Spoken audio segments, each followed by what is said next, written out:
Hello বন্ধুরা, ঘরের তৈরি রান্না চ্যানেল থেকে তোমাদের স্বাগতম। আজকে আমি একটা মজার একটা জিনিস দেখাবো তোমাদেরকে। এটা আমার ঠাকুমার মামিমা খুব ভালো রান্না করে, এখন আমার ছোট ভাইয়ের বউ খুব ভালো রান্না করে। আমি একদম পারি না, তারপরেও আমি এটা নিয়েছি ওদের থেকে শিখে রান্না করে তোমাদেরকে দেখাবো। দেখো, এই কচুগুলি তোমরা চিনো? এগুলির বড়িটা দিয়ে শাক রান্না করা হয় আর পাতাগুলো দিয়ে আমরা টক খাই। এই বাড়ির কচু, এগুলি কি কচু আমি জানি না, তারপরও আমি দেখাচ্ছি তোমাদেরকে।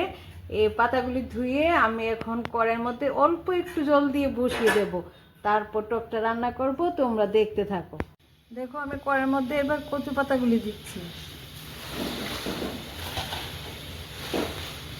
কচু পাতা দেব, একটু জল দেব, তারপরে একটু নুন দিয়ে ঢেকে দেব। তারপরে এগুলি সিদ্ধ হয়ে গেলে আমি ভালো করে পেস্ট করে নেব। পেস্টটা দিয়ে করবো, কে জানি ডালের ঘুটনি দিয়ে করব, বাটতে হবে না, পাতাগুলি নরম তো। তারপর আমি একটু তেঁতুল দিয়ে দেবো, স্বাদ মতো তেঁতুল নুনটা দিলে ভালো হয়। ঢেকে দিয়েছি। আমার টক মোটামুটি রেডি হয়ে গেছে। অল্প একটু জল দিয়েছিলাম, এখন শুকনো শুকনো হয়ে গেছে। এখন আমি তেঁতুল দেবো, স্বাদ মতো তেঁতুলটা দেবে, কারণ তেঁতুলটা তোমরা যেমন টক খাও এমনটাই দেবে। বেশি টক হলেও ভালো লাগে না, আবার কম টক হলে একদমই ভালো লাগে না।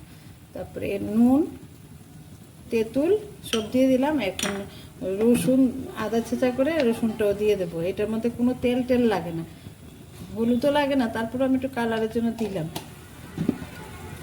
এখন রসুনটা দিয়ে দেবো। রসুনটা একটু বেশি করে দিতে হয়, কারণ রসুনের গন্ধটাই ভালো লাগে টকটার মধ্যে। একদম সিম্পল রান্না, তোমরা খেয়ে দেখবে, হাসবে না কিন্তু। খেয়ে দেখবে, তারপর বুঝবে যে রান্নাটা কত মজাদার হয়ে গেছে। বন্ধুরা, আমার কচু পাতার টকটা একদম রেডি হয়ে গেছে। এটার সঙ্গে মরিচ পুড়িয়ে নেবে, নয়তো কড়াইতে তেল ছাড়া মরিচটা ভেজে নেবে, তারপর খেতে খুব ভালো লাগে। গরম ভাতের সঙ্গে খাবে, তারপর বুঝবে কেমন স্বাদ।